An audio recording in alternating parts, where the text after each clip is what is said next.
Hello, my name is Scott Douglas with MarineMax of Wrightsville Beach. Today we're going to take a look at the 2024 Boston Whaler 22 Dauntless. You'll notice aft we have the black 250 Mercury Verado power pole. This boat has some great features like the pop-up aft seats on either side. Yeti cooler built underneath the leaning post. Fiberglass hardtop.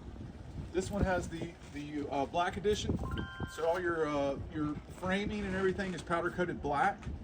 We have the Simrad screen, which is a GPS and fish finder combo, JL audio, Bluetooth stereo, trim tabs. You do have the glove box built in here, Simrad VHF, and a charging port for your phone up on the dash. Moving forward, notice you have a nice lounge area here with great storage underneath. Do have the bow table, which stores right underneath here. Flip this back down. We have two boxes up front, one for your anchor and one for fish or an additional cooler. If you'd like to see this boat in person, my name is Scott Douglas with MarineMax of Wrightsville Beach, and we can be reached at 910-256-8100.